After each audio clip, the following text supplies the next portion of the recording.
I never thought I'd find myself in the position of a villain, but here I am, telling you the story of how I became the architect of a beautiful revenge. My name is Clara Winslow. I'm 29, living in Bristol, England. I thought I knew betrayal, but nothing prepared me for the gut-wrenching experience of witnessing the unraveling of a friend's life, and my hands being the only ones skilled enough to stitch it back together, albeit in a way that brought me joy and satisfaction. I grew up in a quiet suburb of Bristol, loving every inch of this town's chilly beauty. The cobblestone streets carried secrets of romance, laughter, and yes, plenty of heartache too. Life had been pretty standard until my friend Daniel found himself in the middle of a storm that crushed my belief in loyalty and ultimately led to a reckoning I never dreamed I'd help create. Dan was a good guy. He wore his heart on his sleeve, pouring everything into his long-term girlfriend, Sarah. They'd been together for years, weathering every storm that came their way until it all came crashing down, revealing its true colors. They had been through a rough patch when Sarah announced her need for space. That's when she pulled her masterful stunt and told Dan she was visiting family 600 kilometers away for a week. I remember how forlorn he looked as he watched her pack her bags, oblivious to the seismic shifts that were coming. A week of silence stretched out, lengthy and lonely, like an eternity. Dan tried to keep himself sane, filling his days with friends, keeping busy, pretending that he was okay. Then, everything changed in the blink of an eye.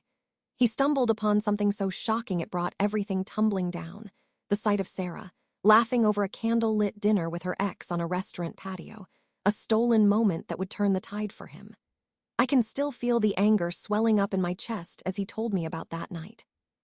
He showed me the pictures he snapped of her undeniable betrayal, her joy juxtaposed against his deepening sorrow. It broke my heart. I felt the rage bubbling beneath his calm exterior, and it poured into me. Maybe I should have felt pity for her, but all I could feel was a need for justice, a need to help him reclaim his dignity, his life.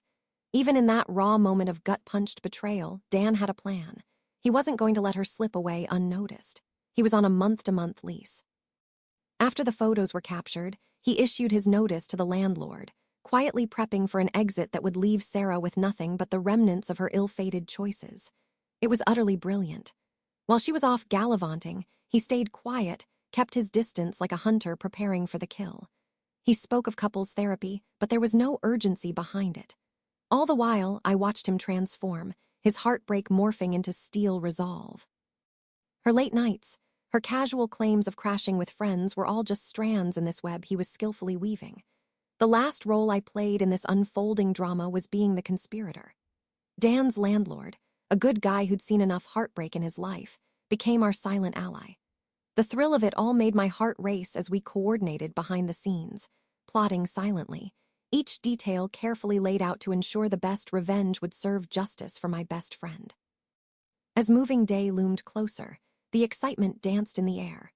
I could hardly contain my glee as I watched a professional crew arrive at their shared apartment, boxing up whatever belonged to Dan.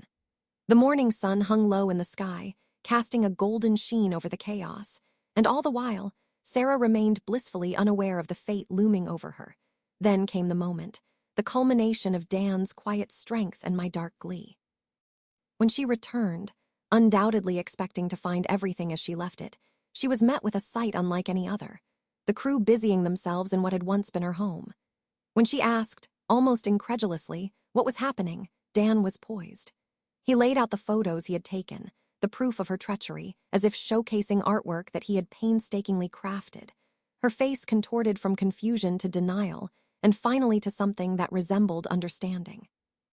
The landlord stepped in, his voice calm as if he were merely stating a business transaction, and not the shattering of a life. He told her she had until midnight to vacate her belongings. If she didn't, they'd be out on the curb. That moment, her panic, her horror, was sweet music to my ears. I watched as she crumbled, her bravado sinking beneath the weight of her own choices. Clothes and possessions that once represented her life with Dan piled up in a whirlwind of betrayal, relegated to the living room. Dan snapped another photo, capturing this victorious moment, and it felt like the closing of a chapter that had dragged on for too long. Justice came swiftly, as I felt every tension-bound sigh released. Sarah had anticipated nothing but the false security of her deceit, and now it was all crumbling beneath her, far removed from the family visit she thought would shield her. Long after the dust settled, and the movers departed, I found myself reflecting on the taste of satisfaction. Dan was free. I could see the weight lift from his shoulders as he moved to a new place, a clean slate. It felt like driving through a tunnel of darkness to emerge into sunlight. I witnessed him smile again, a genuine, real smile, and my heart swelled with pride for the man he was, even as he reclaimed his life. There's a bittersweet beauty in watching someone come back to themselves, and sometimes it takes a little chaos to find clarity. I learned a painful lesson about trust and betrayal, yet this tale wasn't just about revenge. It was about standing up for what is right, no matter how sinister the method may seem. I still believe that the universe has a way of balancing itself out. It has to, right? Justice served, and a lifelong friendship reinforced through fire.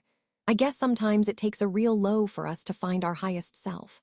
As for Sarah, she learned that choices have consequences, and her fleeting pleasure cost her everything.